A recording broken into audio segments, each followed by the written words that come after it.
Macro economics का very important chapter short run equilibrium. Equilibrium जो है वो शॉर्ट रन में है और यही इसकी पहली assumption है। ये जो कंसेप्ट है शॉर्ट रन इक्विलिब्रियम का वो लॉर्ड केन्स ने दिया था, ठीक है, जिसकी पहली assumption है कि जो इक्विलिब्रियम है, ये जो आइडियल स्टेट है, इक्विलिब्रियम जिसको कहते हैं हम, ये किसने क्या है, शॉर्ट रन का इक्विलिब्रियम है, लॉन्ग रन का नहीं है। सेकंड इसकी assumption है कि इकोनॉमी जो है वो क्या होनी चाहिए, क्लोज्ड इकोनॉमी होनी चाहिए। क्लोज्ड इकोनॉमी का क्या मतलब होता है? क्लोज्ड इकोनॉमी मींस ऐसी इकोनॉमी जिसका rest of the world means other countries, उनके साथ कोई भी ट्रेडिंग नहीं है, कोई भी लेन देन नहीं है, इंपोर्ट एक्सपोर्ट नहीं है। यह मतलब होता है किसका, अगर कोई इकोनॉमी क्या है, क्लोज हो तो। फिर थर्ड इसकी इंपॉर्टेंट assumption है कि जो एएस है, डिटेल में हम एएस के बारे में करेंगे further. As means aggregate supply. तो एग्रीगेट सप्लाई जो है मींस पूरे कंट्री की जो कोलैबोरेटेड सप्लाई है, that is perfectly elastic. Means आप जितना चाहेंगे उतनी सप्लाई आपको अवेलेबल है। आप डिमांड तो क्रिएट करो, आप प्रोडक्शन करना तो चाहो, रिसोर्सेज जो है आपके पास अवेलेबल है अनलिमिटेड। अब ये इक्विलिब्रियम है क्या? इक्विलिब्रियम का मतलब होता है आइडियल स्टेट। तो ये शॉर्ट रन इक्विलिब्रियम केन्स ने दिया है। इसमें आइडियल स्टेट कैसे आती है, where AD is equal to AS. Equilibrium ideal state या जहां पे दो चीजें कोई भी इक्वल होती है, जैसे आपने माइक्रो इकोनॉमिक्स की थी +1 में, तो डिमांड और सप्लाई जहां इक्वल होते थे वहां मार्केट का इक्विलिब्रियम आता था। जहां पे कंज्यूमर की सेटिस्फैक्शन उसके प्राइस के इक्वल हो जाती थी, गुड के प्राइस के, तो आपका कंज्यूमर का इक्विलिब्रियम आ जाता था। सिमिलरली जहां पे प्रॉफिट मैक्सिमाइज होता था वहां पे प्रोड्यूसर का इक्विलिब्रियम आ जाता था। तो अब हम मैक्रो इकोनॉमिक्स कर रहे हैं। मैक्रो इकोनॉमिक्स में इक्विलिब्रियम कहां आएगा शॉर्ट रन में, जहां एडी और AS, AD means aggregate demand, AS means aggregate supply, ये दोनों जहां पे इक्वल हो जाएंगे। अब एडी को डिटेल में हमें डिस्कस करेंगे लेटर ऑन, एएस को भी डिटेल में डिस्कस करेंगे। अभी AD C plus I, C means consumption, I means investment, और एएस जो है यानी कि एएस को हम इनकम भी कहते हैं, ठीक है। हमने इकोनॉमिक्स की है, इकोनॉमिक्स का, मैक्रो इकोनॉमिक्स का जो मेन आपको मैंने फंडा बताया था जिसके ऊपर ये बेस्ड होती है, means income must be equal to production and must be equal to expenditure. इसीलिए नेशनल इनकम निकालने के 3 मेथड्स होते हैं। तो इसीलिए एग्रीगेट सप्लाई, जितनी प्रोडक्शन हो रही है उसको हम इनकम भी टर्म कर सकते हैं। और इनकम आपकी क्या होती है, इनकम के 2 हिस्से हो सकते हैं, या तो आप कंज्यूम करोगे या तो आप सेव करोगे। तो इनकम के 2 टुकड़े कितने हुए, कंजम्पशन और सेविंग। तो इक्विलिब्रियम कहां है, AD is equal to AS, और इनका डिटेल्ड फॉर्मूला डाल दें तो इक्विलिब्रियम ये हो गया।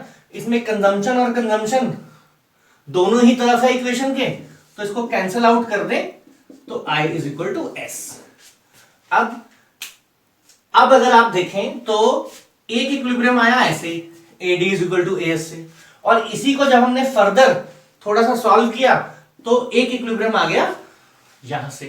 तो मैक्रो इकोनॉमिक्स में शॉर्ट रन इक्विलिब्रियम जो केन्स ने दिया, उसमें इक्विलिब्रियम निकालने की 2 अप्रोचेस हैं। एक है आपकी एडी एएस अप्रोच, दूसरी अप्रोच कौन सी है आपकी, saving and investment approach. Short run equilibrium को डिटेल में एनालिसिस तो हम करेंगे, लेकिन उसको करने से पहले हमें कुछ टर्म्स क्लियर होने चाहिए, जैसे कि एडी क्या होता है, एएस क्या होता है। फिर अंदर और आगे चले जाएं तो कंजम्पशन क्या होती है, इन्वेस्टमेंट क्या होती है, सेविंग क्या होती है। ये टर्म्स जब हमारी क्लियर हो जाएंगी तब हम इस सिचुएशन या इस पोजीशन में पहुंच जाएंगे कि we are able to understand this equilibrium better. तो पहले हम क्या करेंगे, कंपोनेंट्स ऑफ एडी को डिस्कस करते हैं। तो एडी अभी तो हमने किया, देखो सिंपल, सी प्लस आई मैंने आपको बताया, कंजम्पशन प्लस इन्वेस्टमेंट। एडी होती क्या है, AD means aggregate demand. Aggregate demand का मतलब पूरे कंट्री की कंबाइंड डिमांड। अब जो डिमांड होती है, किसी भी कंट्री की डिमांड होती है, वो किस चीज के ऊपर बेस्ड होती है, आइदर कंजम्पशन और इन्वेस्टमेंट। 2 ही तरह की डिमांड्स मेन होती हैं, या तो आप कंजम्पशन पर्पस के लिए डिमांड करते हो या आप इन्वेस्टमेंट पर्पस के लिए डिमांड करते हो। तो अगर मैं बात करूं क्लोज्ड इकोनॉमी की, तो उसके कंपोनेंट्स क्या होने चाहिए, सी प्लस आई। लेकिन ये तो हो गई बहुत पुरानी बात। लॉर्ड केन्स ने जब ये कंसेप्ट दिया था, ये 30s 40s में दिया था, 1930s 40s में दिया के बीच में दिया था, डेवलप किया था ये कंसेप्ट, तो बहुत पुरानी बात हो गई। और तब उन्होंने लिया था कि क्लोज्ड इकोनॉमी है। नाउ डेज तो every economy is open basically, ठीक है। और क्लोज्ड इकोनॉमी में सिर्फ 2 सेक्टर्स हैं। लेकिन जब हम बात करते हैं आजकल इकोनॉमिक्स में गवर्नमेंट का भी बहुत इंपॉर्टेंट रोल रहता है।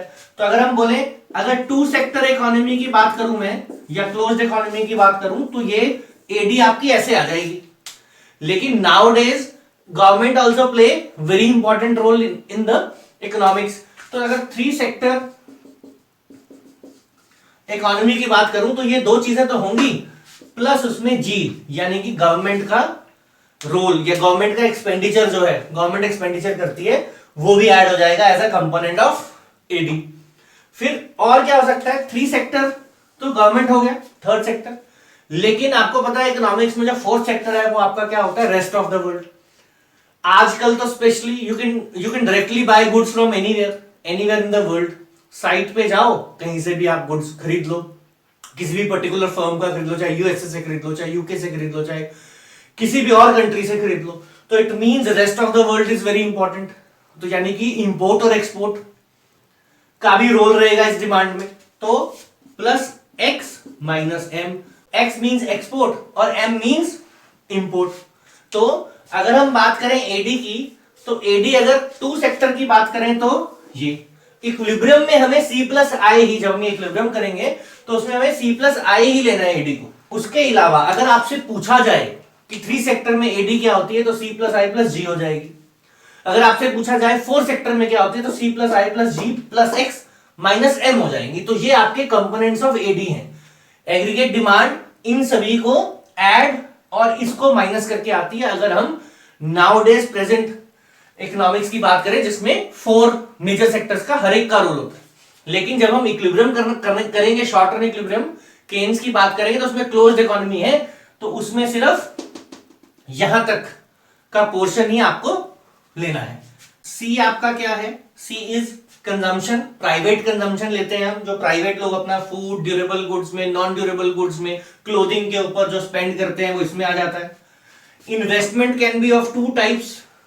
एक इन्वेस्टमेंट होती है ऑटोनोमस, ठीक है, एक इन्वेस्टमेंट होती है आपकी ऑटोनोमस इन्वेस्टमेंट, और एक होती है आपकी इंड्यूस्ड इन्वेस्टमेंट।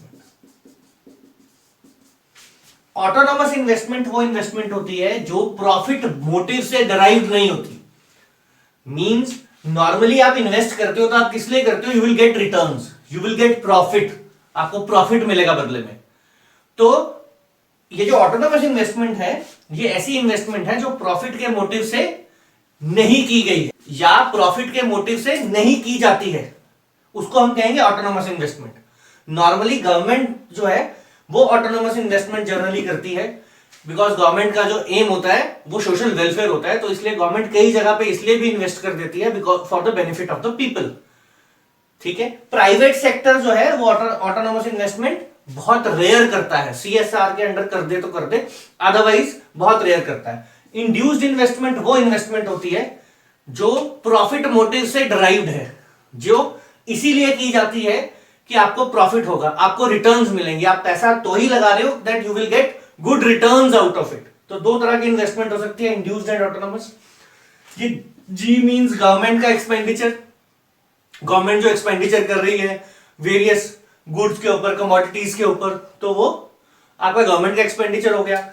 अगर आप इसको अलग अलग देखें तो we say X means export, M means import, और इकट्ठा ले लें तो इसको बोलते हैं नेट एक्सपोर्ट्स। तो ये आपके एडी के कंपोनेंट्स की डिटेल है।